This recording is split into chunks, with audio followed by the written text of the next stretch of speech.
نہیں سر، آپ اپنی بات کریں، وہ اپنی بات کریں گے سر، میں اس میں کوئی آپ سے کراس ٹاک نہیں کروانی سر۔ یہ بتائیں کہ یہ پنجابیوں پہ یہ کیا مصیبت آئی کہ انہوں نے اپنی زبان چھوڑ کے اردو بولنی شروع کر دی؟ ان کی زبان کہاں سے آئی؟ مجھے بتاؤ ایک وجہ دے دو کہ یہ پنجابی اردو کیوں بولتے ہیں۔ آپ کو سر کیا لگتا ہے؟ ان میں بیچاروں میں وہ نیشنلزم نہیں آیا۔ دیکھو پنجاب کے لوگ امن پسند ہیں، پنجاب کے لوگ پیار صوفیوں کے اقوال پہ چلتے ہیں، انہیں امن چاہیے، انہیں پیار چاہیے، اور یہ لڑے نہیں۔ دیکھو کوئی پنجابی حکمران نہیں نکلا، پنجاب نے کوئی محمود غزنوی، شہاب الدین غوری پیدا نہیں کیا۔ یہ بات اچھا میں تھوڑا سا میرا خیال ہے وہ رہتے ہیں ڈھاکہ والی چیز پہ رہتے ہیں، پنجابیوں کو اپنا کیریکٹر رائٹ پیس کا۔ یہاں میں ایک نقطہ ضرور پیش کروں گا۔ ڈاکٹر صاحب نے جو فرمایا ہے پنجاب کے بارے میں، یہ ان کا ون سائیڈڈ ویو ہے۔ یہ مسئلہ کہ پنجاب میں اردو کی ترویج کیوں ہوئی اور پنجابی نہیں بولی جاتی، یہ ایک الگ مسئلہ ہے، اور ڈاکٹر صاحب اس کو منفی طور پر لے رہے ہیں۔ یہ پنجاب کا وسیع الظرفی ہے اور پنجاب کا کھلا ذہن ہے کہ وہ اردو کی تو تشکیل میں ہی، اردو کی تو ترقی میں ہی پنجاب کا، ڈاکٹر محمود شیرانی کی کتاب پڑھ لیں پنجاب میں اردو کو۔ یہ سانحہ کیوں ہوا، اس حوالے سے جو مختلف ورژن ہیں وہ کیوں ہیں، اور پھر کیا تاریخ کو اس سانحے کے حوالے سے مس کیا گیا ہے؟ اس کا آغاز تو قائد اعظم سے ہوا تھا، جب انہوں نے کہا کہ پاکستان کی زبان اردو ہوگی اور سارے ملک کی ایک ہی زبان ہوگی، اور لیاقت علی خان نے اسمبلی میں کہا کہ سارے ہندوستان کے مسلمانوں کی زبان اردو ہے، لہذا پاکستان کی اسمبلی میں بھی زبان اردو ہوگی۔ اور یہ انہوں نے ایک ہندو ممبر کے جواب میں کہا، جس نے کہا تھا کہ ہمیں بنگلہ بولنے کی اجازت دی جائے۔ حقیقت یہ ہے کہ ویسٹ پاکستان نے ایسٹ پاکستان کو ہمیشہ ایکسپلائٹ کیا، ان کو نوکریاں نہیں دیں، ہم نے ان کا جھوٹ کا فارن ایکسچینج ویسٹ پاکستان میں خرچ کیا، ہم نے انہیں فوج میں بھرتی نہیں کیا، ہم نے انہیں ایئر فورس میں بھرتی نہیں کیا۔ ایئر فورس کا اشتہار چاہے ہوتا تھا کہ بھرتی کے لیے سرگودے انٹرویو آؤ۔ اچھا، اب بھلا بچائیے کہ ایسٹ پاکستان کے نوجوان انٹرویو کے لیے سرگودے جائیں گے؟ تو یہ حالات ہم نے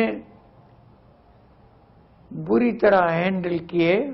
ایک بات تو یہ، اچھا ٹھیک ہو گیا۔ دوسری بات یہ کہ جنرل مانک شاہ سے میں نے پوچھا جو ہندوستان کے کمانڈر تھے کہ کون سی فوج بہتر تھی، انہوں نے کہا کہ فوج پاکستان کی۔ میں کلاسر صاحب آپ کی ایک منٹ دیجیے گا، آپ کی رائے اس پر چاہتا ہوں۔ یہ ہسٹری جس طرح سے لکھی گئی اس کے بعد 71 کے بعد، کیا اس کو ری رائٹ کرنے کی ضرورت ہے ابھی جو اعترافات ہوئے ہیں؟ کیونکہ میں خود یہ سمجھتا ہوں کہ مجیب اور اندرا گاندھی کے گٹھ جوڑ پہ اس طرح سے بات نہیں ہوتی جس طرح سے پاکستانی فوج کے کردار پر بات ہوتی ہے۔ یہ جو چیزیں ہیں یہ کیوں نہیں ہیں، یا یہ ورژن کیوں نہیں اس طرح سے پایا جاتا ہسٹری کی کتابوں کے اندر؟ رحمان، ہمارے اندر یہ سچ کو سننے اور ڈائجسٹ کرنے کی بالکل وہ صلاحیت نہیں ہے۔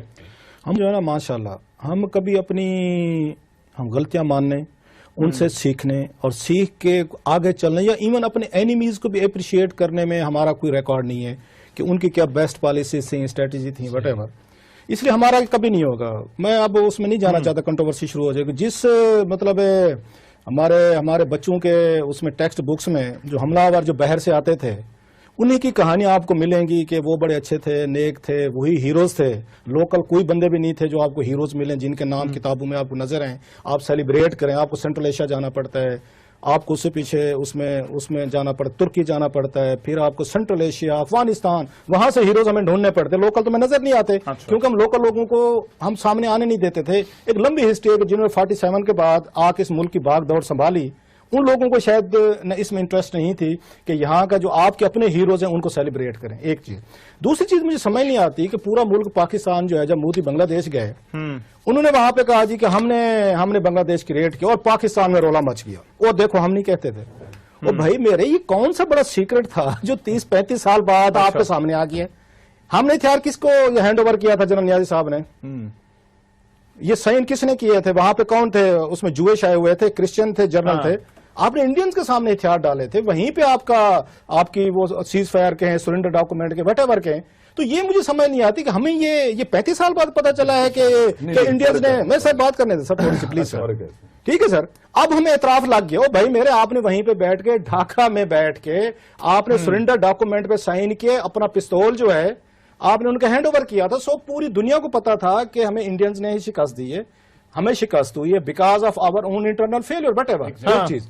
اور دوسری اس لیے نا اس کو آپ ایشو نہ بنے کہ اعتراف ہو گیا ہے اور اب جو ہسٹری کے دوبارے لکھی جانی چاہیے. سر ایک اور چیز، ایک ہسٹوریکل ایک اور چیز بتاتا ہوں.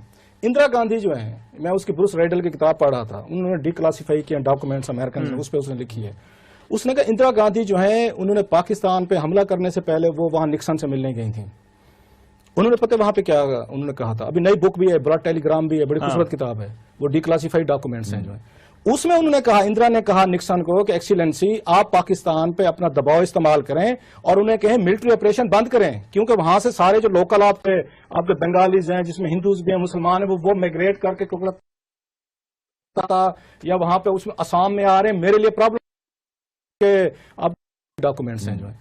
اس میں انہوں نے کہا، اندرا نے کہا نکسن کو کہ ایکسیلنسی آپ پاکستان پہ اپنا دباؤ استعمال کریں اور انہیں کہیں ملٹری آپریشن بند کریں کیونکہ وہاں سے سارے جو لوکل آپ کے بنگالیز ہیں جس میں ہندوز بھی ہیں، مسلمان ہیں، وہ میگریٹ کر کے کوکلتا یا وہاں پہ اس میں آسام میں آ رہے ہیں. میرے لیے پرابلم ہو رہے ہیں. 10 لاکھ سے زیادہ پناہ گزین جو ہیں وہ آ گئے. آپ پاکستان کو روکیں کہ وہ ملٹری آپریشن، وہ جنگ، وہ لاسٹ اس کا یہ حربہ تھا کہ نکسن کے ذریعے پاکستان کا ملٹری آپریشن آپ رکوائیں.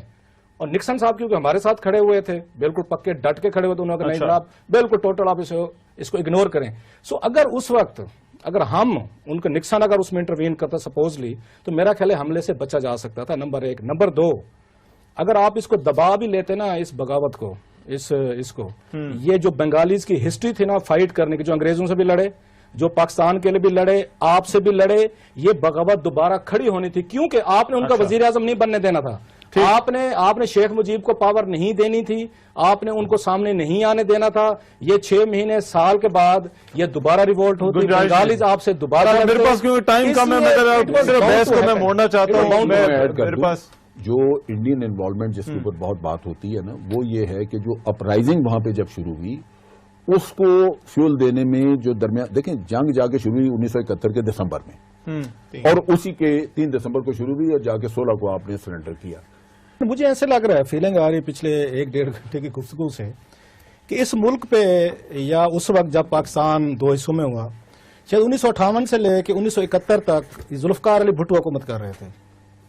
کہیں پہ کچھ جنرل ایوب صاحب کا رول نہیں آ رہا. جو بنگالیوں سے ان کی جو نفرت تھی ایویڈنٹ لکھی ہوئی ہے، انہوں نے وہ خود سرو کیا ہوا ہے بنگال میں، اور بنگالیوں کو اچھا نہیں سمجھتے تھے. یہ ان کی اپنی کتاب اٹھا کے دیکھ لیں، میں اپنی طرف سے نہیں ایڈ کر رہا. مان لیتے ہیں بھٹو بہت وہ شرور تھا، بہت ذہین تھا، پاور ہنگری تھا، پاکستان توڑوانا چاہتا ہے، سارے الزامات ہوں گے. تو جب اس وقت کون رول کر رہا تھا؟ ایک وزیر خارجہ تھا نا. وزیر خارجہ کی کیا اوقات ہوتی ہے اگر ایک آرمی جنرل یا وہ آپ کا چیف ایگزیکٹو کے طور پر ملک کو چلا رہا ہے؟ ایک وزیر کی کیا اوقات ہوتی ہے؟ بھٹو بہت سارا مان لیتے ہیں جی بڑی غلط چیزیں ہوں گی بھٹو صاحب میں، کچھ تھوڑا سا بلیم جو ہے کچھ ذرا کچھ جناب ایوب صاحب کی پالیسی پہ بھی لے کے جائیں کہ آپ نے ملک کے ایک خطے کو امیر سے امیر ترین کر دیں گرین ریولوشن کے نام پہ، اور دوسرے میں وہاں پہ وہ غریب سے غریب ہوتے جائے. آپ اس پہ بھی ہم آ کے جناب ایوب خان صاحب کو بلیم نہیں کریں گے کہ آپ نے ڈسپیرٹی اتنی بڑھا دی 2 لوگوں میں یا 2 خطوں میں، اس کا ذکر نہیں آتا.